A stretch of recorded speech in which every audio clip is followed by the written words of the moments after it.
নমস্কার বন্ধুরা, কৃষ্ণ কিচেনে আপনাদের স্বাগত জানাচ্ছি। আজকে আমি বানাচ্ছি ডিলিশিয়াস সুজির স্ন্যাক্স। তার জন্য আমি একটা প্যান বসিয়ে দিয়েছি গ্যাসে, এর মধ্যে জল দিয়ে দিচ্ছি। জলটা গরম হবে, জলটা গরম হোক। এর মধ্যে আমি গ্রেট করা 1 চামচ আদা দিয়ে দিচ্ছি,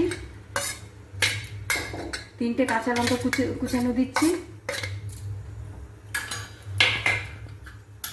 চিলি ফ্লেক্স দিচ্ছি, চিলি ফ্লেক্স দিলাম, ধনে পাতা দিয়ে দিলাম কুচনো,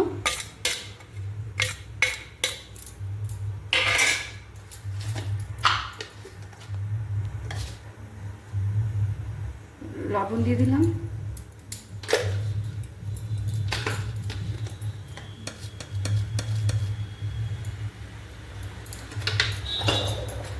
এর মধ্যে 1 বাটি আমি সুজি দিয়ে দিচ্ছি।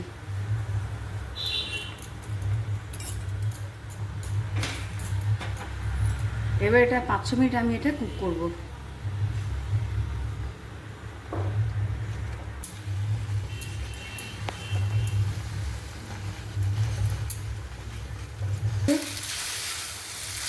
ছয় 7 মিনিট ধরে এটা আমি মাখলাম। এবার একটা প্লেটে ঢেলে রাখছি।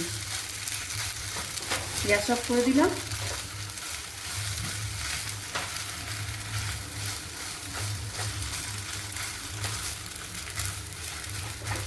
এবার ঢেলে রাখছি প্লেটে। এবার এটা একটু ঠান্ডা হোক।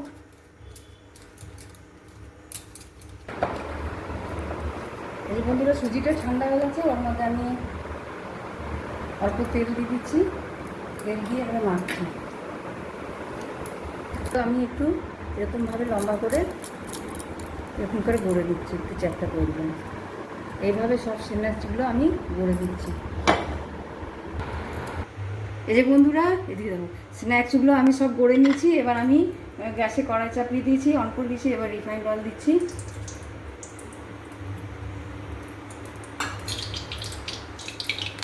আমি একটা একটা করে স্ন্যাক্সগুলো ছেড়ে দিচ্ছি।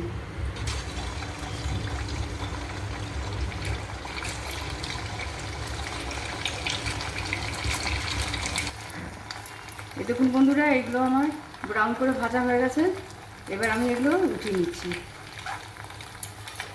এই স্ন্যাক্সটা আপনারা একবার হলেও বানিয়ে খাবেন। এগুলো সসের সাথে বা চায়ের সাথে খেতে খুবই ভালো লাগে। দেখুন বন্ধুরা, আমার সব সুজির স্ন্যাক্সগুলো ভাজা হয়ে গেছে। এগুলো আপনারা একবার হলেও বানিয়ে খাবেন। এগুলো সস দিয়ে বা চা দিয়ে খান, খুবই ভালো লাগে খেতে। আর খেয়ে আমাকে লাইক, শেয়ার, কমেন্ট, সাবস্ক্রাইব করবেন। আজকের মতো এখানেই আসছি। নমস্কার।